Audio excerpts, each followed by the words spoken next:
और कदी लूटी लूटी रो भाई।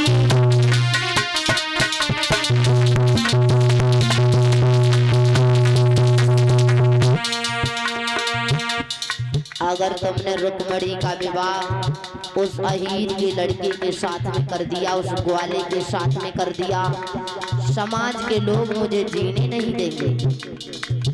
समाज के लोग मुझसे क्या कहेंगे?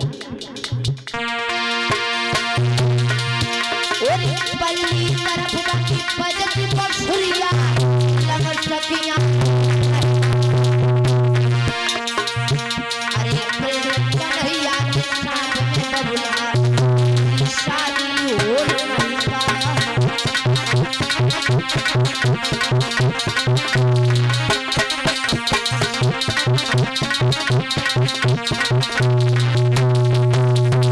अगर द्वारिकाधीश कन्हैया के साथ में तुमने विवाह भी कर दिया तो जाने कितनी स्त्रियां विधवा हो जाएंगी,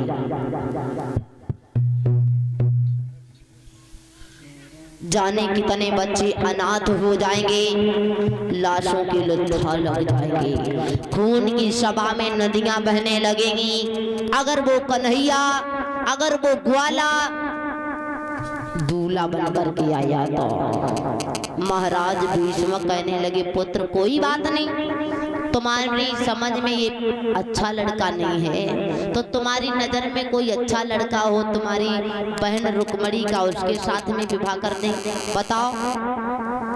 जवाब दिया है रुक्म ने, पिताजी हमारी नजर में एक लड़का है जो देखने में बड़ा सुंदर लगता है और बहुत बड़ा पैसे वाला है। तुम जैसे अगर द्वारे पे पहुंच जाओ तो पानी तक की भी नहीं पूछेगा, इतना बड़ा पैसे वाला है, लेकिन वो तो रिश्ते में हमारा साला है, कोई गैर नहीं है। हाँ, जवाब दिया चंदेली का रहने वाला है हमारा साला शिशुपाल, बहुत बड़ा पैसे वाला है। अगर रुक्मणी का विवाह शिशुपाल के साथ में हो गया तो बहुत अच्छा रहेगा। जैसे ही शिशुपाल का नाम सुना है, महाराज भीष्म अपनी खोपड़ी को पकड़ करके बैठ गए और रोने लगे। ये क्या कह रहे हो बेटा?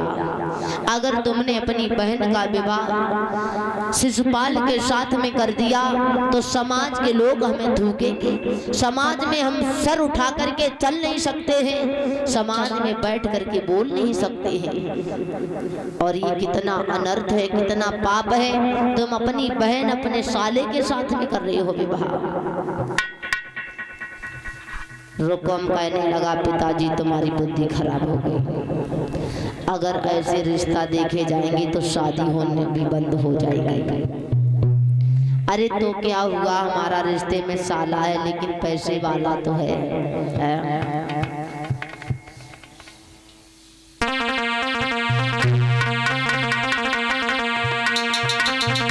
जवाब दिया है पिताजी, अगर रुक्मणी का विवाह होगा तो शिशुपाल के साथ में होगा।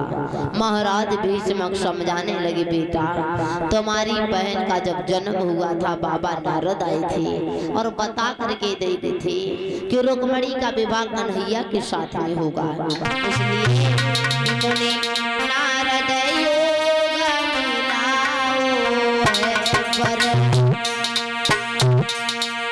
श्री कृष्ण बतलाओ बेटा।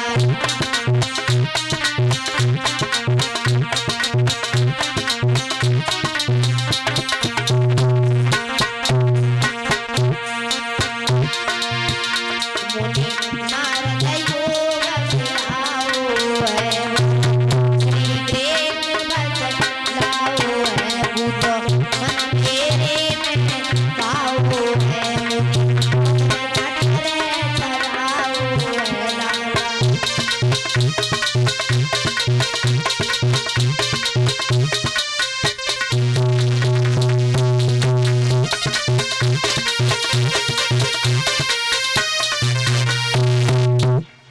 रुकम कहने लगा, पिताजी हमें ये कुछ नहीं जानती है। रुक्मणी का अगर विवाह होगा तो शिशुपाल के साथ में होगा, लेकिन उस कन्हैया के साथ में नहीं होगा। महाराज भीष्म चुपचाप बैठ गए और रो करके बोले, दोनों हाथ जोड़ करके, बेटा मेरी बात मानो, मेरे कोई दो चार लड़कियां नहीं हैं, एक ही मेरी लड़की है। रुकम कहने लगा, तुम्हारे कोई दो चार लड़कियां नहीं है तो दो चार बहनें मेरी भी नहीं है, एक ही बहन है रुक्मणी। भीष्म बोले, बेटा अरे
इसलिए बेटा मान जाओ मेरी बात, अभी कुछ नहीं बिगड़ा।